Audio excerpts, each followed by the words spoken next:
오늘은 이제 우리가 이제 초기 불교 수행에서 주로 이제 윗바사나라는 이야기를 많이 하는데요. 그 윗바사나 수행이 뭔가에 대해서 개략적으로 좀 살펴보고요. 그 실제로 우리가 이제 니까야를 보면은 이 윗바사나에 대해서 윗바사나라는 용어가 그렇게 아주 보편적으로 많이 나오는 용어는 아닙니다. 보통 부처님께서 이제 수행을 말씀하실 때는 주로 이제 중도, 그러니까 팔정도라든가 칠각지, 오근, 오력, 이런 이제 우리가 보통 37가지 깨달음의 구성 요소라고 알고 있는, 우리나라에서는 그걸 37조도품으로 보통 이제 이야기를 하는데요. 그런 이제 사념처라든가 사여의족, 사정근, 오근, 오력, 칠각지, 팔정도, 이런 형태로 주로 말씀을 하셨지. 그러니까 이제 윗바사나, 사마타 이렇게 이제 체계화해서 이제 설하지는 않으셨거든요. 왜냐하면 이제 사마타, 윗바사나라는 것 자체가 이제 획일적으로 구분될 수 있는 게 아니기 때문에 좀 그렇습니다. 근데 이제 워낙 이제 주석서나 또 수행하시는 분들 사이에서 이제 사마타, 윗바사나 이런 말들이 많이 쓰여지고 있기 때문에 그냥 그 중에서 이제 우리가 그러면 불교에서 말하는 윗바사나라는 게 도대체 뭔가 하는 거에 좀 살펴보도록 하겠습니다. 그 윗바사나 수행이 뭔지를 이제 좀 알려고 하면은 이 윗바사나 수행은 사실 다른 종교에는 없는 불교에만 있는 좀 독특한 수행 방법이거든요. 그래서 이런 윗바사나 수행이라는 것이 도대체 이제 어디서 유래가 된 것인지, 이거는 결국 뭐하고 관계 있느냐 하면 부처님의 깨달음하고도 관계가 있습니다. 부처님께서 이제 수행 중에 어떻게 해서 깨달았고 뭐를 깨달았고 그 깨닫고 나서 보니까 중생들이 뭘 모르고 있고, 그러면 그걸 알면 이제 어떻게 하면 수행을 해서 당신이 깨달은 그 깨달음을 그대로 얻을 수 있는지 그것을 알 수 있기 때문에, 그래서 이제 부처님의 깨달음의 과정을 간단히 좀 짚어보고 거기서 어떤 면에서 이제 차이가 나는지, 불교와 다른 이제 외도의 그런 수행이, 그래서 그거를 짚어보다 보면 이제 우리가 윗바사나가 뭔지를 좀 더 정확히 이해할 수 있지 않을까 그렇게 생각을 합니다. 그래서 먼저 이제 부처님께서 이제 어떤 식으로 깨달음을 얻었는지 그 과정을 간단히 좀 짚어볼게요. 첫째는 이제 부처님께서 출가하시고 나서 이제 외도의 스승이었던 알라라 깔라마나 우따까라마 붓다라는 분을 만나서 그때 배운 게 이제 무소유처와 비상비비상처라고 하는 삼매죠, 그죠? 그러니까 인도 당시에도 분명히 삼매는 있었습니다. 이제 우리가 보통 이야기하는 그런 아주 고도에 집중된 상태, 그런 삼매는 있었는데 그때 삼매 가장 대표적인 삼매를 가리키는 대표적인 스승이 바로 이제 알라라 깔라마하고 우따까라마 붓다라는 두 분이었죠. 그래서 이제 부처님께서 이거를 이제 그분을 찾아가서 아주 빠른 시간에 그거를 배우게 됩니다. 그렇게 해서 이제 그거를 이제 다 배우고 난 다음에 확인을 해보죠. 그러니까 이것이 이제 당신들이 가리키는 궁극의 경지냐. 그러니까 이제 그렇다면 이제 이것을 당신 스스로에 비춰보죠. 이런 부분을 여러분들이 잘 좀 배워야 됩니다. 부처님께서는 뭔가 어떤 곳에 가서 그걸 이제 체득을 했다고 하더라도 부처님께서 이제 출가하시는 목적은 생사 문제였잖아요. 생로병사를 극복하기 위해서 이제 출가를 하셨고, 이런 생로병사라는 그런 근원적인 괴로움에서 벗어나기 출가를 하셨기 때문에 당신이 얻은 경지를 돌아보니까 이게 진짜 내가 원하는 그 괴로움의 소멸이 맞는지 안 맞는지 그거를 검증을 하죠. 그러니까 이때 당시에 부처님께서 이 외도들한테 어떤 이야기를 던지냐면, 당신이 얻은 것도 나와 똑같다. 이제 나와 똑같이 스승의 자리를 내어줄 테니까 스승하고 너도 이제 스승이 돼서 우리 무리를 가르치자. 이런 이야기를 합니다. 근데 이제 그거를 어떻게 보면 되게 큰 명예고 또 그 무리의 스승이 될 수도 있고 그런 것이었지만 부처님의 목적은 그런 스승이 되고 이런 게 아니었기 때문에 어떻게 하면 이제 괴로움을 소멸할 것인가라는 거에 목적이 있었기 때문에 그런 것을 본 게 아니라 이 그들이 가르쳐 준 그 경지가 실제로 내 문제를 해결해 줄 수 있는지 그거를 반조해 본 거죠. 그래서 그렇게 검증을 해보니까 이 당신이 터득한 이 법은 염호로 인도하지 못한다. 그러니까 이 탐욕의 빗바람으로 인도하지도 못하고 소멸로 인도하지도 못하고 고요함으로 최상의 지혜로 깨달음으로 인도하지 못하고 열반으로도 인도하지 못한다. 그러니까 당신이 원하는 그 목적하고 목적에 이르지 못한 거다라는 것을 이제 아시고는 미련 없이 그걸 떠나죠. 그때 당시의 삼매라고 하는 거는 어떻게 보면 그때 당시에 이제 아주 감각적 욕망으로부터 벗어나서 그때도 삼매를 닦았지만 이때의 삼매는 그냥 고도로 집중된 상태였지 그것이 그 고도로 집중된 그 마음 상태를 바탕으로 해서 자기 문제를 해결하고 괴로움을 자기가 가지고 있는 생로병사의 그런 문제를 해결할 수 있는 쪽으로 활용되지 못했다. 그러니까 이건 단순한 그 고도의 어떤 집중 상태였지 또는 그것이 어떤 아주 고요하고 그런 행복한 마음 상태였던 것은 사실이지만 그걸로 인해서 어떤 괴로움의 소멸에 이르게 하지는 못한다는 걸 발견하시고 이제 떠난 거죠. 그러니까 이 부분도 되게 중요한 부분입니다. 우리가 단순히 삼매를 닦는 게 아니라 그 삼매가 우리 괴로움의 소멸로 인도하느냐, 최상의 지혜로 인도하느냐, 열반으로 인도하느냐, 이 부분을 되게 이제 부처님께서는 중요하게 생각을 하신 거죠. 그리고 나서 이제 다음에 떠나서 뭘 하냐면 그걸로 이제 선정으로 안 되니까, 그때 당시에 그 삼매로서는 궁극의 경지에 이르지 못한다고 하니까 그때 당시에 또 수행 풍토였던 고행을 하게 되죠.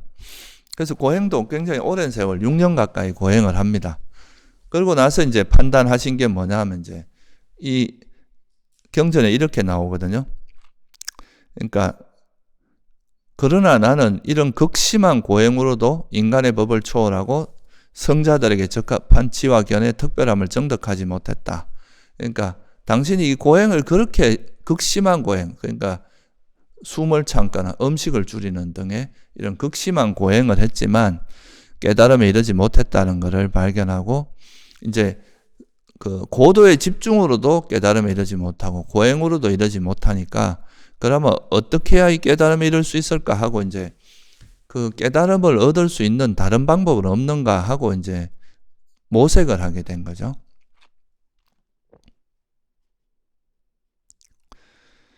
그래서 이제 그때 당신이 이제 생각을 해낸 것이 우리가 잘 알고 있듯이 당신이 어린 시절에 경험했던 그 소위 말해서 색계초선이라고 하는 그 상태를 경험을 했는데요. 그때 이제 처음으로 그 초선을 돌아봤어요. 그 초선이 뭐냐 하면 이제 감각적 욕망을 완전히 떨쳐버리고 해로운 법들을 떨쳐버린 뒤 일으킨 생각과 지속적 고찰이 있고 희열과 행복이 있는 초선에 들어머문다. 이런 이제 이야기가 있는데 그런 초선에 들었다는 것을 기억해냅니다. 그러면서 이때 이제 이걸 보니까 이 초선의 마음 상태가 혹시나 내가 깨달음에 이를 수 있는 길이 되진 않을까. 이 초선이라는 그 마음 상태를 이용해서 깨달음에 이를 수 있지 않을까. 이때 이제 아마 부처님께서 보신 것은 뭐 자세히 기록은 안 돼 있지만 여기 자세히 이야기를 하지 않지만 그런 삼매의 힘을 이용해서 우리 존재의 실상을 관찰하는 그런 쪽으로 아마 마음이 움직였었을 거고, 그리고 또 이때의 선정이라고 하는 것은 그 단순히 그러니까 그 선정 상태에 대해서 안주하고 그거에 머무는 게 아니라 이 선정의 힘을 이용해서 이제 어떤 존재의 실상을 보는 쪽으로 마음이 돌아갔다. 그래서 이제 이거는 나중에 이제 부처님께서 세계 초선, 2선, 3선, 4선을 얻은 다음에 그 다음에 어떻게 하셨는지 그걸 보면 우리가 알 수가 있거든요. 그 다음에 그 선정 후에 어떤 방식으로 그러니까 부처님께서 그 선정의 힘을 이용했는지 그걸 보면 알 수 있어요. 그래서 이게 이제 이 두 가지, 그러니까 고도의 집중 상태, 그러니까 이건 어떻게 보면 인간이 누릴 수 있는 최고의 행복을 누린 거고 최고의 고도의 집중 상태인데 거기서도 깨달음이 일어나지 않고, 그리고 또 인간이 경험할 수 있는 극한의 고통을 경험해도 깨달음은 일어나지 않았어요. 그러니까 이제 이 두 가지 경우를 보시면서 부처님께서는 이게 어떻게 보면 인간이 어떤 경험할 수 있는 어떤 극한의 기쁨과 최고의 행복과 또 최고의 극한의 고통을 경험해도 안 된다는 것은 이 존재 자체가 가지고 있는 뭔가 결함이 또는 불완전함이 있지 않을까 하는 아마 그런 쪽으로 마음이 또 이렇게 움직여서 쓸고, 그래서 이 존재의 실상을 관찰하는 쪽으로 아마 마음이 움직이지 않았을까 그렇게 생각을 합니다. 그래서 그거를 이렇게 그렇게 돌아보는 그 도구로서 그 존재의 실상을 정확히 통찰하는 그 도구로서 어릴 때 당신이 경험한 그 새끼 초선을 생각해 내게 되었고, 이 초선을 이용하면은 그러니까 이제 이 초선의 마음 상태를 이용해서 나라는 존재를 관찰하면은 그게 바로 깨달음이 길이 될 수 있을 거다라고 생각을 하셨으라고 추측할 수 있어요. 그래서 그것이 깨달음의 길이다 이렇게 이제 확신을 하고, 그래서 이때 이 선정 자체는 기존에 우리가 이제 인도 당시에는 어떻게 삼매를 닦았는지는 제가 사실은 정확히 기록이 없고, 그리고 또 그걸 어떻게 하는지는 잘 알지는 못하는데, 지금도 이제 요가나 이런 다른 데서 이제 삼매를 닦는 과정을 보면은 좀 우리가 불교에서 하는 방식하고는 조금 다르거든요. 거기는 어떻게 보면은 그 대상에 좀 몰입하고 그럼으로써 선정에 들어가는 그런 방식이라서, 그래서 어떻게 보면 이때 이제 부처님께서 이게 이제 수행을 전환하신 이때 그 색계 초선이라고 하는 이거를 수행에 활용하게 되는, 이게 이제 소위 말해서 불교에서 말하는 바른 삼매의 탄생이다. 이 순간이 우리가 그 전에 있었던 삼매하고는 다른 불교적인 삼매, 소위 말해서 색계 초선, 이선, 삼선, 사선이라고 하는 이거는 불교에만 있는 어떤 삼매의 형태라고 이야기를 하거든요. 그러니까 초선, 이선, 삼선, 사선이라고 하는 인도 당시에는 이런 형태의 분류가 없었다고 합니다. 그러니까 부처님께서 나오시고 나서 처음으로 이제 초선, 이선, 삼선, 사선이라고 이런 분류도 말씀을 하셨고, 이 선정에 들어가는 방식도 나중에 이제 우리가 정리된 거지만 그 번뇌를 버림으로써, 그러니까 오장애를 버림으로써 들어가는 이런 이제 형태, 그리고 또 그 삼매를 나중에 괴로움의 소멸로 이용하는, 지혜를 개발하는데 활용하는, 이게 소위 말해서 이제 바른 삼매라고 하는 것이 여기서 이제 유래가 됐다 이렇게 이제 볼 수가 있죠. 그래서 이제 부처님 당신께서도 이 색계 초선을 이제 어릴 때 들었던 그 색계 초선을 이용해서 이 색계 초선은 이제 감각적 욕망으로 벗어난 그런 상태지만 이게 또 괴로운 것도 아니고 이 상태는 너무 행복하고 좋은 거예요. 이게 이제 소위 말하는 벗어남의 행복이라는 거죠. 그래서 이 행복을 이용해서 우리가 이제 지혜를 닦는 것이 이제 깨달음의 길이 될 수 있을 거다라고 판단하시고 하는데, 초선에서 좀 더 이제 이걸 개발을 합니다. 초선은 소위 말해서 감각적 욕망에서 벗어났지만 이게 아직은 이제 감각적 욕망과 좀 더 가까운 상태이기 때문에 이거를 조금 더 개발해서 생각이 없으면 이제 감각적 욕망으로 돌아가기가 더 어려우니까 일으킨 생각과 지속적 고찰이 없는 그런 선정, 그게 제2선이거든요. 그래서 2선으로 들어가고, 또 희열이라는 게 있으면 다시 또 생각이 일어나고 또 감각적 욕망으로 돌아갈 수도 있으니까 희열을 버리고 행복만 있는 선정에 들습니다. 그게 색계 삼선이죠. 그리고 이제 이제 행복과 집중만 있는 선정에서 행복보다는 행복이 있으면 희열이 일어날 수 있고, 희열이 있으면 생각이 일어나고, 생각이 일어나면 또 감각적 욕망으로 갈 수도 있기 때문에, 그래서 이 행복 대신에 평온한 느낌, 그러니까 행복하지도 괴롭지도 않은 느낌으로 바꿔서 선정에 들게 되는데 그게 색계 사선정이죠.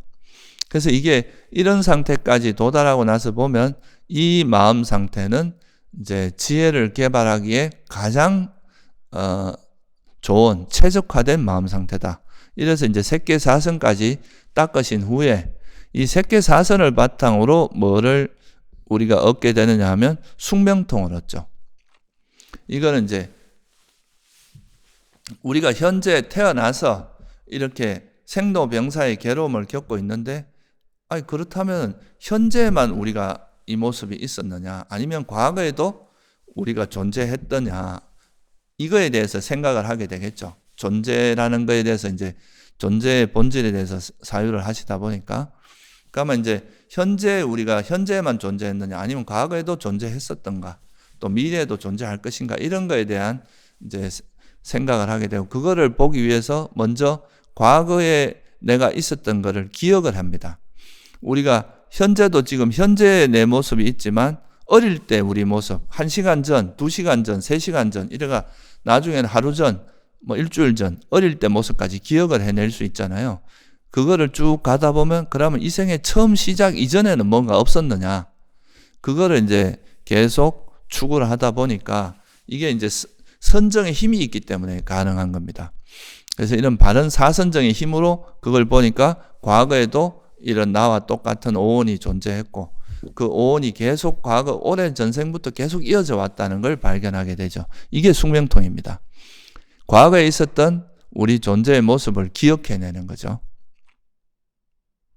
그래서 이 상켜버린 경이라는 상류다니까의 경이 있는데요. 뭘 기억해내느냐, 우리가 과거에 있었던 오온을 기억해내는 거다, 이렇게 이제 설명을 합니다. 그러니까 과거에 내가 어떤 몸을 가지고 있었고, 어떤 느낌을 즐겼고, 어떤 인식이 있었고, 어떤 마음으로 어떤 희노애락이 있었고, 어떤 의식이 일어났고, 이런 거를 기억해내는 능력이 숙명통입니다. 그래서 이걸 이제 그러면 현재만 이 존재가 있었던 게 아니라 과거에도 있었고 저 이전에 있었다, 이걸 발견하셨고, 그러면 이게 왜 이렇게 왜 그러니까 과거에서 현재로 태어나게 하는 그 원인은 뭔가, 왜 이렇게 태어났는가, 이거를 살펴보니까 업과 업의 결과로서 태어나는구나. 또 그 업에는 그 업이 일어나게 하는 데는 또 그 가래라고 하는 또 원인이 있다. 이런 거를 발견해 내신 게 천안통입니다.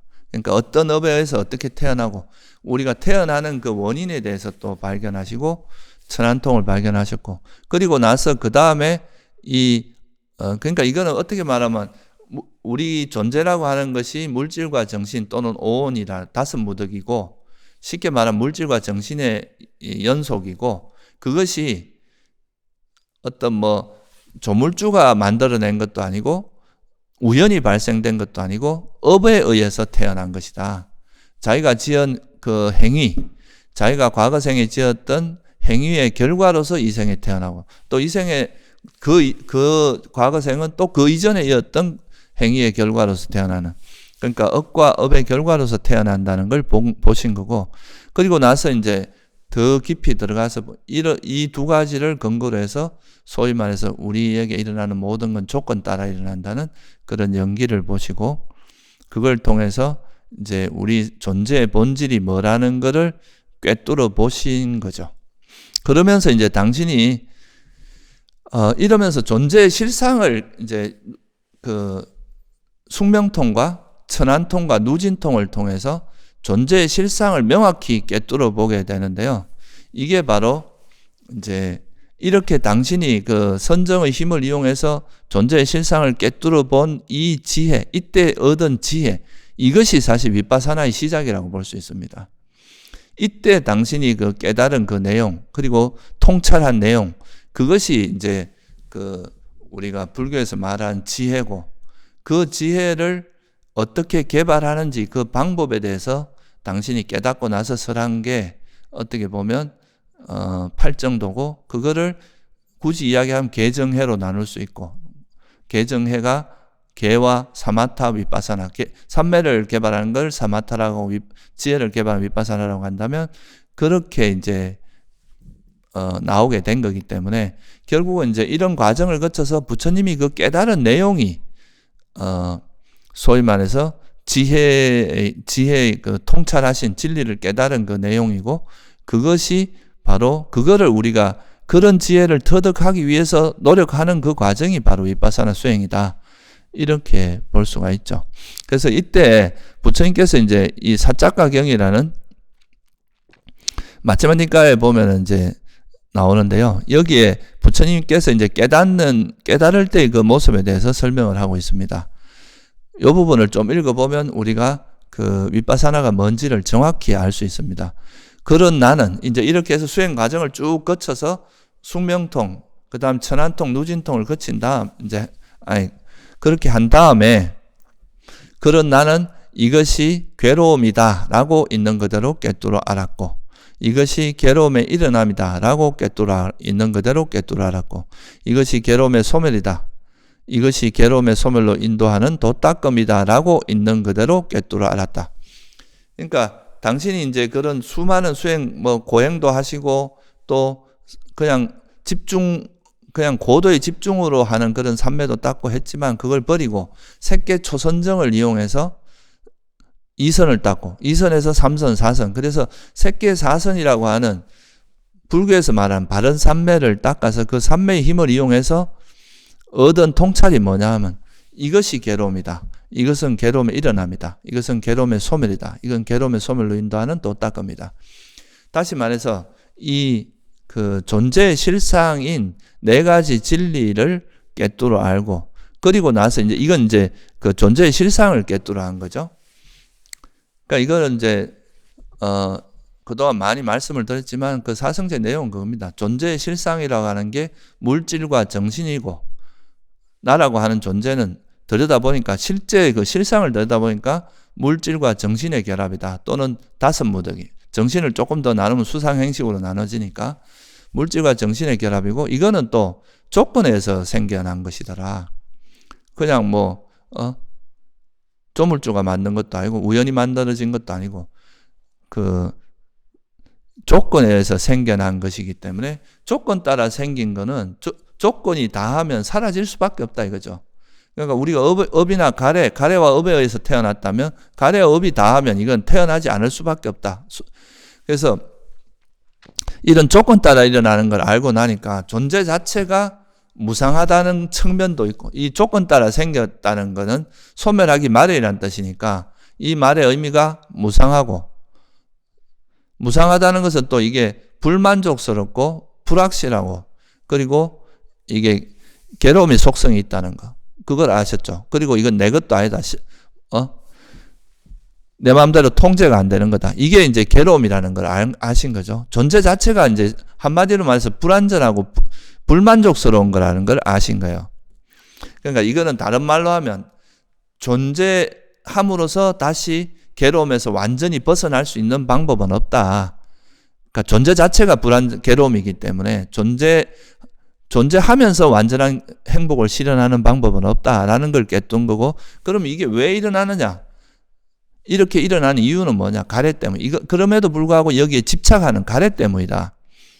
그리고 이 가래가 버려진 것이 바로 괴로움의 소멸이고, 그 가래를 버리는 방법론이 발정도다. 이렇게 알고 나니까 이제 이 진리를 알고 나니까 그 진리를 우리가 꿰뚫어 알지 못하게 만드는 그 요소, 번뇌라는 게 있잖아요.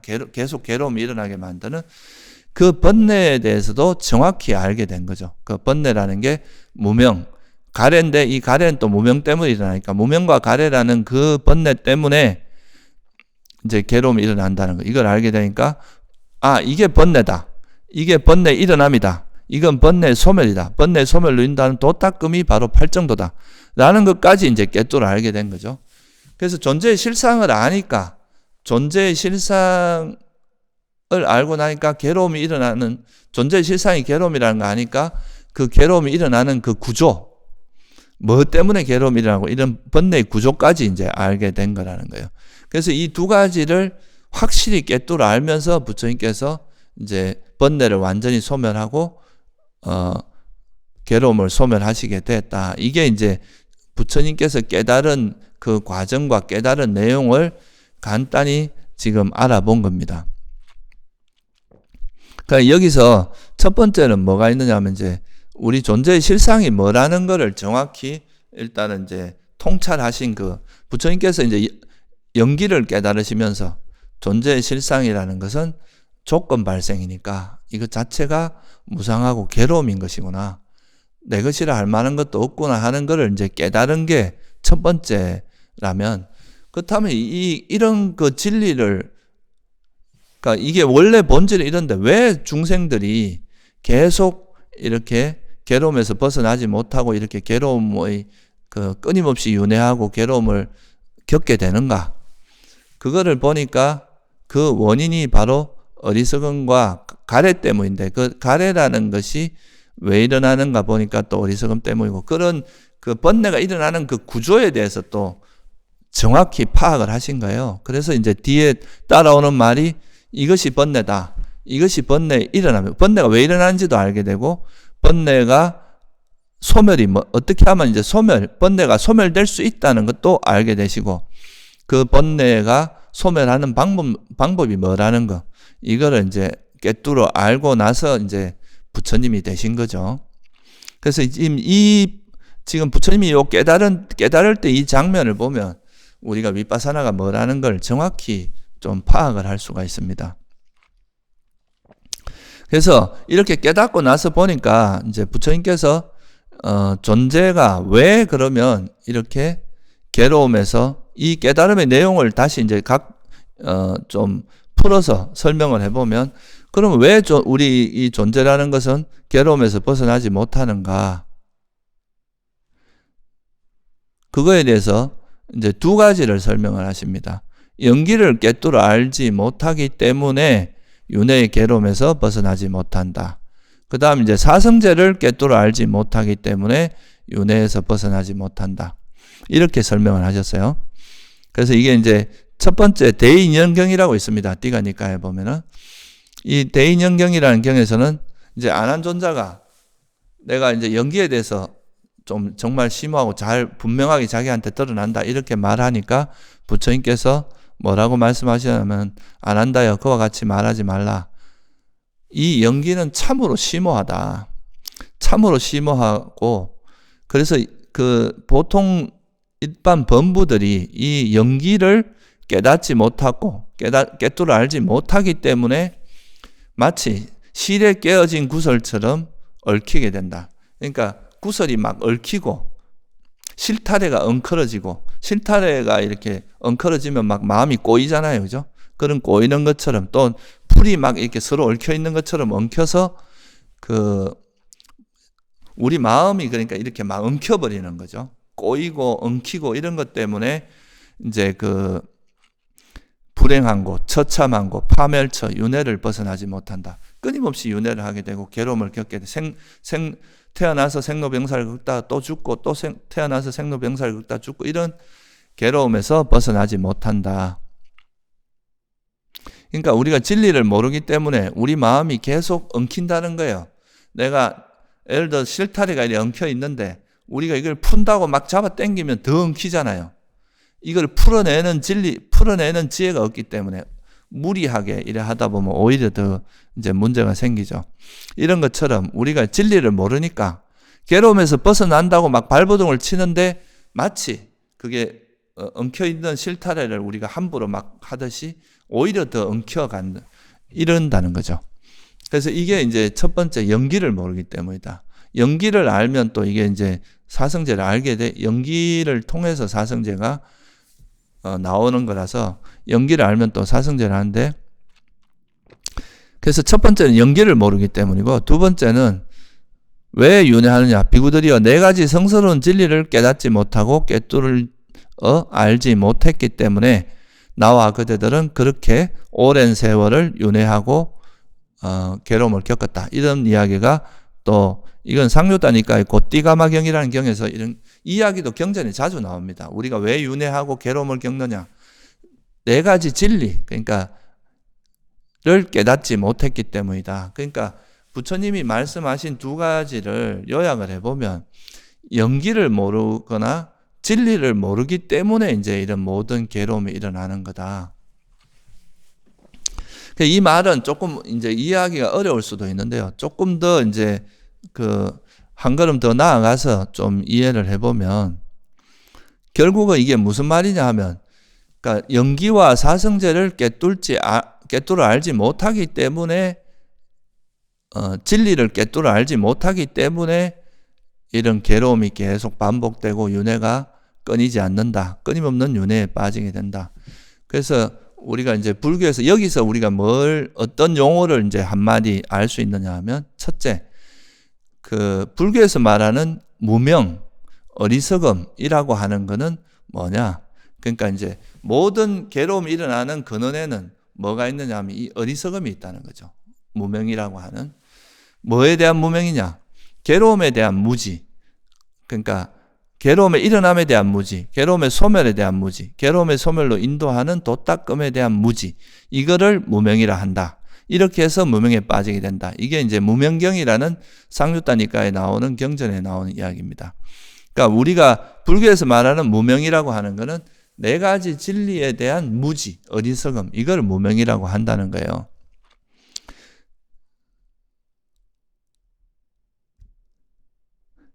그래서 이 무명이라고 하는 것을 이제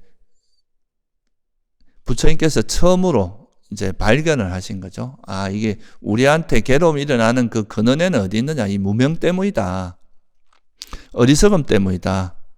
그러니까 다시 말해서 영기나 사성제를 모르는 것. 영기가 이제 영기라는 것도 결국 사성제로 통합되는 거라서 결국은 이제 사성제를 모르는 게 무명이다. 다시 말해서 이 사성제라고 하는 거는 괴로움과 괴로움의 소멸에 대한 무지잖아요. 그러니까 뭐가 괴로움인지 모르는 거. 다시 말하면 이 어떻게 보면 태어나면 행복이다라고 생각하는 것도 하나의 무지에 해당하겠죠. 존재 자체가 무상한 걸 모르는 것도 무지에 해당하겠죠. 존재 자체가 괴로움인 걸 모르는 것도 무지에 해당합니다. 존재 자체가 무아라는 걸 모르는 것도 무지에 해당해요. 이 괴로움이 왜 일어나는지 모르는 것, 가래 때문에 괴로움이 일어나는 걸 모르는 것, 이것도 무지에 해당합니다. 또 가래의 소멸이 열반이라는 걸 모르는 것, 이것도 무지에 해당하죠. 가래의 소멸을 인도하는 도닦음이 수행이 바로 팔정도다. 팔정도를 모르는 것, 이것도 무명에 해당합니다. 그래서 이제 부처님이 깨달은 진리가 네 가지 진리라는 걸 이해하게 되면 이 진리의 반대편에 있는 것, 진리를 꿰뚫어 안 게 지혜라고 본다면 그 반대로 진리를 모르는 것이 어리석음이다, 무명이다, 이렇게 볼 수 있는 거죠. 그죠? 그래서 불교에서 말하는 무명은 바로 네 가지 진리를 모르는 게 바로 무명이다. 그리고 이 무명을 뿌리로 모든 해로운 마음이 일어난다고 그랬어요. 그래서 이것도 뾰족지붕경이라는 경이 있는데요. 거기에 보면 이제 우리 뾰족지붕이라는 건 이제 지붕 꼭대기가 뾰족한 건데 이 뾰족한 걸 만들려면 석가래를 이렇게 이어서 이렇게 한쪽으로 이렇게 모이게 해야 되잖아요. 그러니까 이런 석가래들을 계속 이렇게 모으는데 이 뾰족 지붕이 없으면 이 석가래도 다 무너지듯이 이 이제 뾰족 지붕이 있으면은 석가래들이 이런 뾰족한 요 지붕으로 향하고 뾰족 지붕이 없으면 석가래가 다 없어지듯이 모든 해로운 법들은 모두 무명을 뿌리로 하고 무명으로 모이며 무명이 뿌리 뽑히면 그것들도 모두 뿌리 뽑힌다. 이게 이제 뾰족지붕경에 나오는 이야기입니다. 그러니까 모든 해로운 법들은 다 무명으로부터 나오고 무명이 뿌리 뽑히면 그것도 뿌리 뽑힌다. 이거죠. 이거를 조금 더 구체적으로 설명을 드리면 예를 들어서 우리가 이제 우리 몸에 대해서 이야기를 해보면 몸이라는 것은 원래 그 무상하고 조건에 의해서 만들어진 거잖아요. 그러면 이건 무상하고 괴로움의 속성을 갖고 있습니다. 그러면 이거는 이렇게 괴로움인 것을 우리가 좋아하고 여기에 집착하는 것은 위험한 거잖아요. 이거는 위험 요소가 많단 말이에요. 이게 괴로움의 속성이 있다는 건 이걸 자꾸 즐기면 즐길수록 괴로움이 많이 일어난다는 건데 그거를 모르기 때문에 이것의 달콤함을 보는 거죠. 이거의 이제 위험을 모르니까 우리 몸에서도 달콤하게 이 몸을 우리가 즐기는 것이 몸에 집착하는 것이 좋은 것이다. 이 몸을 통해서 일어나는 그런 즐거운 행복한 느낌의 그런 달콤함에 자꾸 집착을 하게 된다는 거죠. 이것이 위험한 걸 모르니까 그 달콤함을 자꾸 보게 된다는 거예요. 또 느낌에서도 달콤함을 보게 되고, 우리가 어떤 인식, 그런 개념에서도 달콤함을 보고, 또 우리 의식에서도 달콤함을 보고. 그래서 우리가 우리 몸과 마음이라고 하는, 또는 물질과, 우리 몸과 마음, 물질과 정신이라는 것에서 이것이 조건에서 발생했기 때문에 이것은 정말 무상하고 괴로움의 속성이 있다, 이렇게 보는 건 지혜라고 한다면, 그 반대로 이거는 정말 달콤하다, 이거를 즐기는 것은 좋은 일이다, 즐거움이 따른다, 이렇게 거기에 이거에 대해서 어리석기 때문에, 마치 이것이 영원하다고 생각하고 이것이 내 것이라고 생각하고 또 이것이 행복이라고 생각하고 여기에 달콤함이 있다고 생각하고, 이러니까 여기에 달라붙는다는 거예요, 집착이. 그래서 우리가 무명이 있으면 가래가 있다는 거죠, 가래가. 그래서 이거를 족쇄경이라는 경에서 어떻게 표현하냐면, 족쇄 묶이게 될 법들, 그러니까 족쇄에 묶이게 될 법들이라는 게 결국 이제 우리 물질과 정신, 또는 다섯 무더기, 또는 육처, 이런 것들 이야기하는 거거든요. 그래서 이런 것들, 이런 물질과 정신에서 달콤함을 보면서 머무는 자에게는 가래가 증가한다. 이걸 달콤함을 보는 건 어리석기 때문이라는 거죠, 무명 때문에. 그래서 그 달콤함을 보면 거기에 대해서 우리가 마음이 달라붙게 돼 있겠죠, 그죠? 그러면 이 가래가 있으면 치착이 생기고, 치착이 있으면 또 존재, 그러니까 뭐랄까, 업이 생기고, 또 업이 있으면 태어나고. 그래서 이 가래가 있으면 늙음, 죽음, 근심, 탄식, 육체적 고통, 정신적 고통, 절망이 발생한다. 우리가 집착하는 게 있으면 그것이 이제 사라졌을 때, 우리가 이제 아까 말씀드렸듯이 물질과 정신이라는 거에 집착을 한단 말이죠. 근데 여기서 달콤함을 보고 집착을 해요, 어리석음 때문에. 그러면 근데 실상을 보면 물질과 정신은 사라질 수밖에 없다는 거예요. 왜냐하면 조건 따라 생긴 거니까. 그러니까 내가 아무리 집착을 해도 이건 사라지게 돼 있어요. 그러면 이제 내가 집착하던 것이 사라지는 순간에 괴로움이 일어납니다. 이것이 사라진다고 괴로워하고, 그것이 그러면서 근심, 탄식, 육체적 고통, 정신적 고통, 절망, 이런 것들이 발생한다 이거죠. 결국 이거는 이제 뭐하고 관계 있느냐 하면, 결국 이런 정신적 고통은 성냄하고 관계 있으니까, 결국 어리석음, 무명이 있으면 집착이라고 하는 가래, 탐욕이 일어나고, 탐욕이 있으면 뭐가 생긴다는 뜻입니까? 결국 성냄이 일어날 수밖에 없다. 정신적 불만족이 일어날 수밖에 없다. 왜? 사라질 수밖에 없는 걸 붙들고 있으니까 사라질 때 괴로움이 일어난다는 거죠. 그러니까 괴로움일 수밖에 없는 걸 우리가 집착하니까 이것이 괴로움의 속성이 드러날 때는 또 괴로움일 수밖에 없다는, 내 것이 아닌 것을 붙들고 있으니까, 내 것이 아니니까 언젠가는 이게 사라질 거 아니에요. 그러면 또 거기에서 괴로움이 일어난다. 그래서 무명이 있으면 가래가 있고, 가래가 있으면 성냄이 일어난다. 이게 사실 부처님께서 보신 이 통찰이거든요. 그러니까 사라지기 마련인 것을 영원하다고 집착하거나, 또 괴로움인 것을 행복이라고 집착하거나, 내 것이 아닌 것을 내 것이라고 집착하는, 이게 이제 어리석음이죠, 그죠? 이런 어리석음 때문에 이런 집착이 일어나고, 그 집착 때문에 그런 모든 정신적 고통, 그런 성냄이 발생한다, 이렇게 보신 거예요. 그러니까 그걸 역으로 보면은 이게 이제 그 진리에 대해 어리석음이 때문에 집착이 일어났고, 그 집착 때문에 이제 성냄이 일어나고 그런 괴로움들이 일어난다. 그러니까 이제 역으로 보면 무명의 반대는 명지거든요. 그러니까 무명이라는 걸 깨는 무기가 뭐냐? 명지라는 거는 부처님께서 이제 깨달음 먹고 나서 이것이 괴로움이라는 명지가 생겼다. 이것이 괴로움의 일어남이라는 명지가 생겼다. 그러니까 이 괴로움과 괴로움의 일어남, 괴로움의 소멸, 괴로움 소멸로 인도한 도닦음, 네 가지 진리에 대한 지혜, 통찰이 생긴 것을 명지라고 하죠. 그럼 명지가 있으면 이 물질과 정신이라고 하는 것은 무상하고 괴로움이고 내 것이 아니다, 무하다라는 걸 아니까 여기에 대한 집착이 달라붙을 수가 없다는 거죠.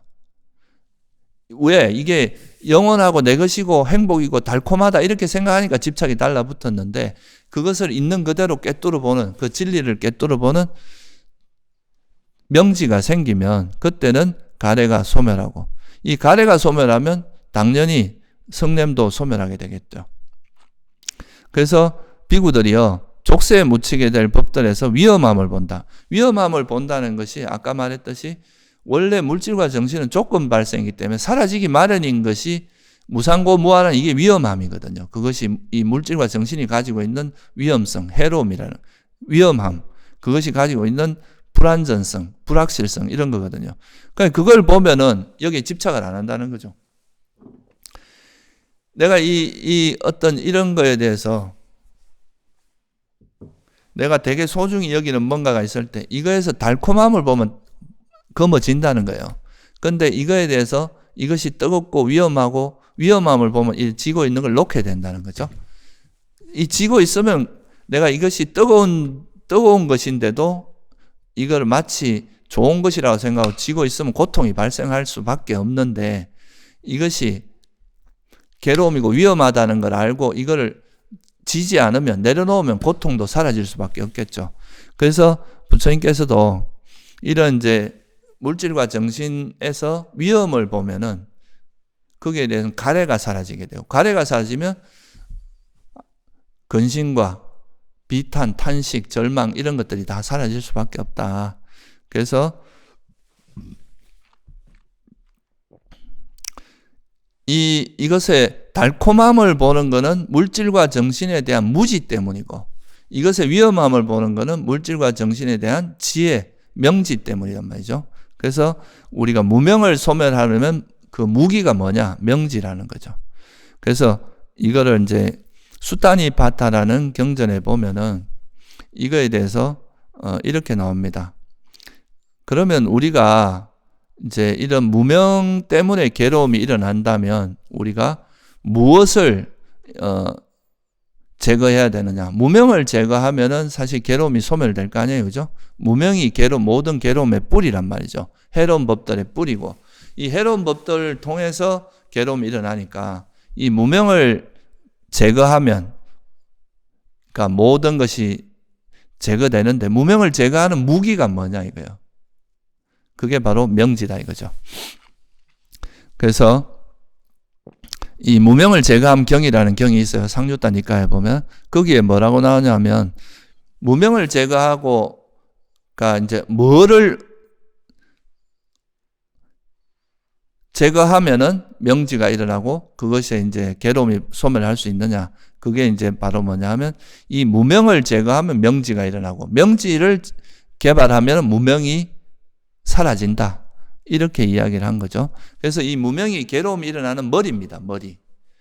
그러니까 그런데 이 무명을 버리는 방법은 바로 이제 수타니파타에는 뭐라고 나오냐면 믿음과 기억과 삼매, 의욕과 정진을 갖춘 지혜가 머리를 떨어뜨리는 겁니다. 이 명지가 지혜를 떨어뜨리는 거다. 이렇게 나오거든요.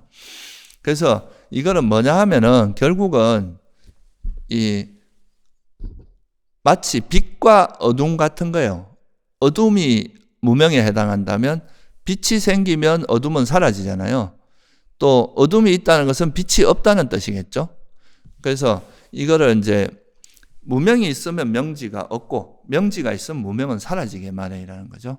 그래서 이 머리가 우리가 괴로움이 일어나는 머리를 부처님께서는 무명이라고 하셨어요. 그럼 이 머리를 잘라내야 무명이 우리가 괴로움에서 벗어날 건데 이 머리를 자르는 무기가 뭐냐? 바로 명지다, 지혜다. 그러니까 이 명지를 기르는 그게 뭐냐면 믿음과 기억과 삼매, 의욕, 정진이 갖추어져야 된다. 이거는 이제 수타니파타에서 이야기하는데 나오는 이야기인데요. 이 지혜가 생기기 위해서 뭐가 필요한가 하면 삼매라는 것이 있어야 되고 정진도 있어야 되고 지혜도 있어야 되고 바른 기억도 있어야 되고 이 법에 대한 믿음도 있어야 된다. 이런 의미로서 이제 구체적인 수행 방법까지도 설명을 해 놓은 겁니다. 그래서 여기서 우리가 이제 유추할 수 있는 거는 결국 뭐냐 하면은 불교에서 말하는 위파사나 수행은 뭐냐? 바로 이 지혜를 개발하는, 명지를 개발하는 것이 위파사나 수행의 핵심이다. 그러니까 위파사나라는 것은 우리가 이제 그 단어적인 뜻으로 보면은 철저히 안다. 또는 이거를 분석해서 안다 이런 뜻이 있는데 이건 이제 수행의 관점이니까 결국은 이제 이런 지혜 또는 이제 명지가 생기기 위해서는 뭐가 필요하냐 이런 위파사나 수행을 해야 되는데 이거는 결국은 철저히 알기 위해서 관찰하는 수행. 그래서 관이라고 윗바사나를 중국에서는 관수행이라고 번역을 한 거죠. 그러니까 우리가 이거를 통찰하기 위해서는 물질과 정신이라고 하는 이 현상을 계속 관찰을 해서 그것의 실상을 우리가 통찰하는 과정이죠. 그런 의미에서 윗바사나를 관이라고 하는 겁니다. 계속 우리가 존재의 실상을 관찰해야 된다. 그래서 관이라고 했고, 그리고 이거를 통해서 얻어지는 게 뭐냐? 지혜, 통찰지, 명지 또는 최상의 지혜, 구경지 뭐 이렇게 표현할 수 있는데, 그 대표적으로 이제 깨달음에 이르는 건 명지라고 보통 표현을 하죠. 그래서 그 윗바사나는 이런 지혜를 개발하는 거다. 궁극적으로는 명지를 개발하는 수행이다. 어떻게 해서 개발하느냐? 관찰을 통해서. 이 물질과 정신을 계속 관찰하고, 그걸 왜냐하면 우리가 속성을 이해하려고 하면은 그걸 끊임없이 관찰하고 검증하고 이거를 이제 분석하고 관찰해서 분석하고 통찰해서 그걸 철저히 아는 과정을 거쳐야 되죠. 그게 이제 윗바사나 수행이다. 근데 이런 윗바사나 수행을 할 때 어떤 지혜만 갖고 되는 게 아니라 이 윗바사나 수행을 뒷받침해 주는 게 바로 뭐냐? 바로 삼매와 계와 삼매, 또 정진, 바른 기억. 그래서 이게 팔정도에서는 바른 견해하고 바른 사유가 있는데 이게 이제 지혜에 해당한다면 이거를 이루기 위해서는 바른 정진과 바른 기억과 바른 삼매, 이 5가지가 어우러져서 계를 바탕으로 해서 이렇게 되고, 아까 지금 수타니파타에도 이야기한 게 이런 지혜는 믿음과 기억, 삼매, 정진을 갖춘 지혜다. 그러니까 이거는 5권으로 이야기하는 거죠. 신정진, 염정회라고 하는 그 5권에서 말하는 그 삼매와 지혜가 같이 있어야 된다. 그러니까 여기서 말하는 결국 뭐냐면 윗바사나 수행은 그 어떤 현상의 실상을 꿰뚫어 아는 그런 지혜를 개발하는 게 윗바사나 수행이지만, 이 윗바사나 수행이 잘 되기 위해서 이 윗바사나 수행을 떠받쳐 주는 게 결국 뭐라는 거예요? 삼매라는 것이 필요하다. 바른 삼매. 그러니까 부처님께서도 색계사선이라고 하는 그 선정을 통해서 이 지혜를 개발했듯이 이런 바른 삼매가 뒷받침해줘야 명지를 개발할 수 있고 지혜를 개발할 수 있다는 거죠. 그러니까 이제 여기서 말하는 건 뭐냐 하면 사실 이 윗바사나 수행에도 삼매라는 것이 사실은 이미 내포되어 있어야 된다는 거예요. 지혜 따로, 그러니까 이제 삼매 따로, 지혜 따로 이게 아니라 이 지혜를 개발하기 위해서 삼매가 없으면 안 되고 또 삼매를 개발할 땐 또 지혜의 힘도 필요합니다. 왜냐하면 오장애를 버리는 지혜가 필요하니까. 그래서 사실은 이게 경전에서는 이게 사마타 윗바사나 이렇게 구분하기보다는 그냥 아까 말씀드렸듯이 그냥 뭐 팔정도라든가 이렇게 뭐 칠각지라든가 오건 오력이라든가 이런 식으로 설명을 했지, 이걸 구분해서 설명을 하지 않은 이유도 이런 데 있습니다. 이게 따로 분리해서 설명할 수 없기 때문에 그렇습니다. 삼매하고 지혜라는 게. 그래서 이제 윗바사나 수행은 그런 특히 4가지, 여기서 지혜라고 하는 거는 모든 거에 대한 지혜가 아니에요. 우리가 세속적으로 세속적인 그런 지혜도 지혜라고 하지만 그런 걸 이야기하는 게 아니라 여기서 말하는 거는 우리의 목적은 괴로움을 소멸하는 게 목적이니까 괴로움과 괴로움의 소멸에 대한 지혜, 그거를 이제 개발하는 것이 윗바사나다. 그 괴로움과 괴로움의 소멸에 대한 지혜는 한마디로 사성제니까 4가지 진리를 개발하는, 진리에 대한 지혜를 개발하는 것이 바로 윗바사나다. 그래서 사실 윗바사나 수행은 사성제하고 떨어질래야 떨어질 수 없는 관계다 이거죠. 결국은 이 사성제라는 것이 있어야, 사성제에 대한 이해가 없이 윗바사나를 개발한다는 것 자체가 좀 말이 안 되는 거죠. 왜냐하면 그 사성제에 대한 지혜를 개발하는 게 윗바사나 수행이기 때문에. 그래서 부처님께서 팔정도에서도 제일 먼저 바른 견해를 내놓으신 거예요. 그래서 이 바른 견해를 기반으로 이제 지혜도 개발하고 그걸 통해서 삼매도 개발하면서 이 2가지가 우러져서 지혜를 개발하는 거기 때문에 그렇죠. 그래서 사실 이제 여러분들이 윗바사나 수행을 하실 때는 기본적으로 사성제에 대한 아주 기본적인 그 배움, 학습을 하지 않고 이 윗바사나를 하는 거는 윗바사나가 제대로 되기가 좀 어렵다. 이제 그렇게 볼 수가 있겠죠. 왜냐하면 이게 윗바사나 자체가 지혜를 개발하는 건데, 여기서 말한 지혜는 네 가지 진리에 대한 지혜거든요. 그래서 이제 이런 것이다.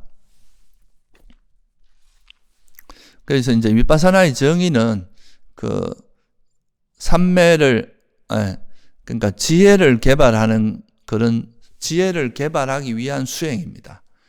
근데 이 그러면 지혜를 개발하기 위해서는 어떻게 해야 되느냐?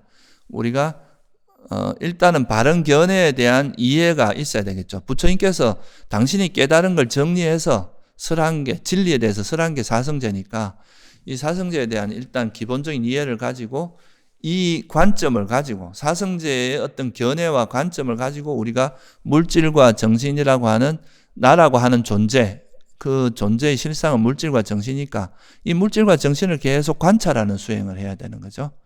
이게 바로 윗바사나의 핵심이다. 요걸 조금 더 자세히 설명한 경전이 뭐냐면 바로 대념척경입니다. 이 윗바사나 수행에 대해서. 그러니까 윗바사나 수행의 구체적인 방법론을 조금 더 자세히 설명을 하신 것이 소위 말해서 대념척경. 그러니까 사티빠따나, 마하 사티빠따나 숫다. 그러니까 이건 이제 큰 기억 확립의 긴경이라고 이야기를 하죠. 여기서 마하는 길다는 뜻입니다. 경의 길이가 굉장히 길다는 뜻이죠. 그래서 이 수행이고, 그래서 이제 사티빠타나 수행이라고 하기도 하죠. 이 윗바사나 수행을. 그래서 이거를 뭐 사티 수행이라고 하기도 하는데, 이때 그 사티라는 것은, 그러니까 이제 대념척경에서 나오는 윗바사나 수행이 이제 대념척경에 기반을 하고 있기 때문에 대념척경이 주로 사티빠타나, 사티의 확립에 대해서 이야기를 하는 거니까 이제 윗바사나 수행을 사티 수행이라고도 하기도 하는데, 이 사티의 의미를 잘 이해를 해야 됩니다.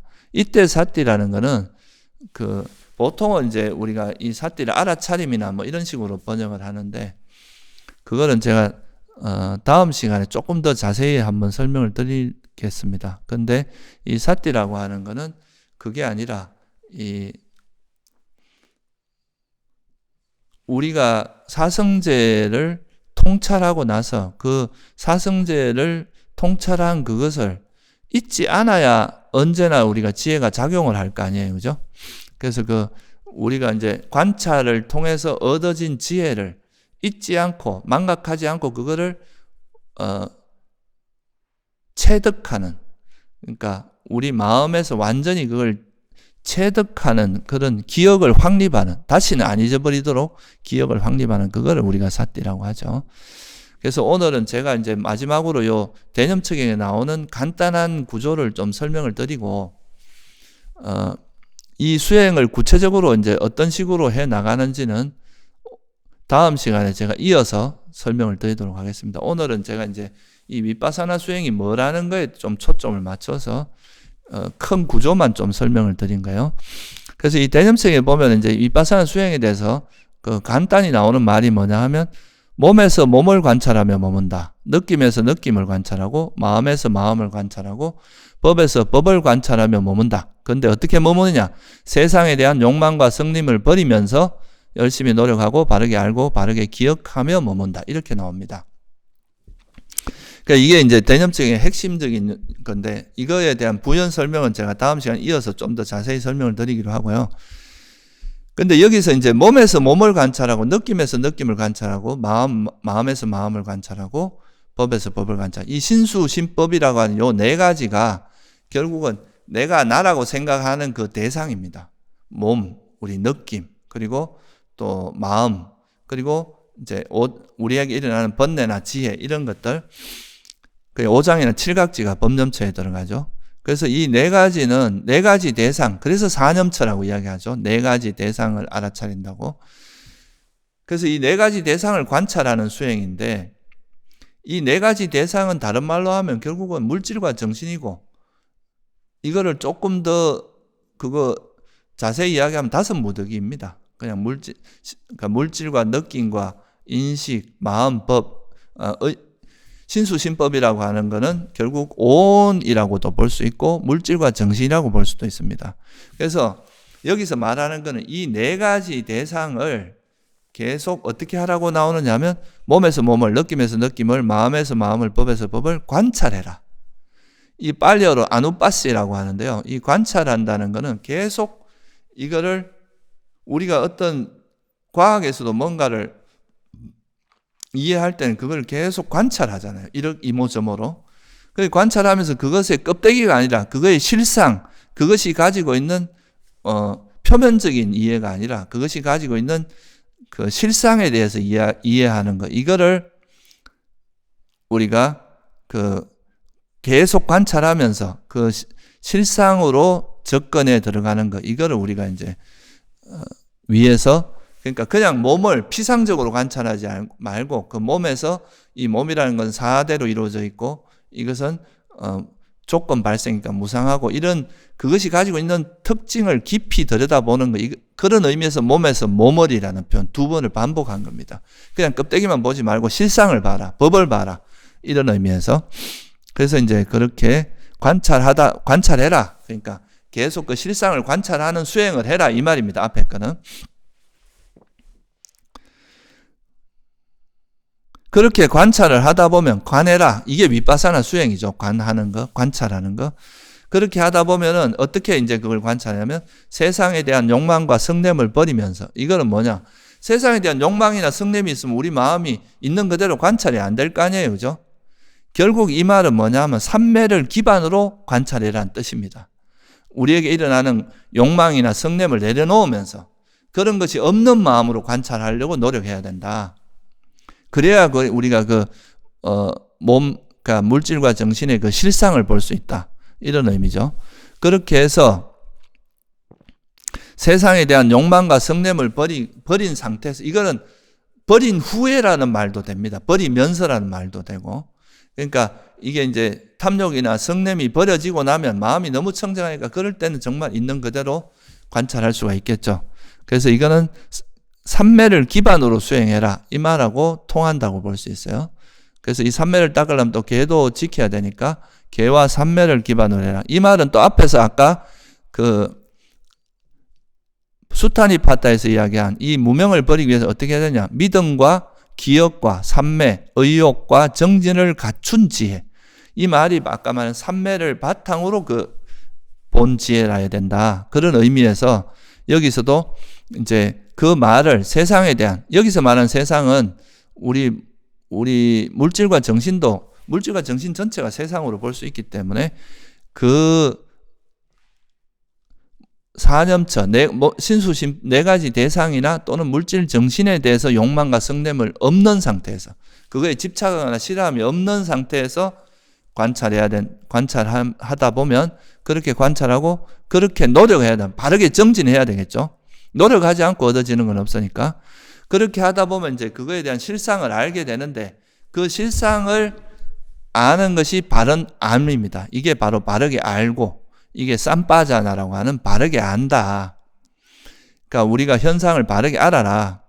그 바르게 안 것을 잊어먹으면 안 되잖아요. 우리가 통찰하는 것과 그 통찰한 바를 절대 잊지 않고 우리가 체득하는 것.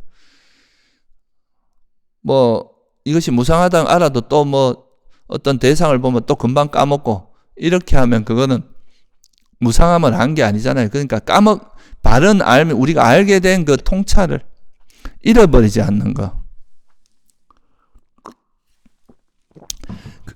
그게 이제 바른 암입니다. 그래서 바르게 알고 바르게 기억을 하며 머무르라. 항상 그런 바른 암과 바른 기억이 정착되도록 해라. 그래서 이제 그게 이제 뭐라고 표현된 거냐 하면 열심히 노력하고 바르게 알고 바르게 기억하며 머무르라.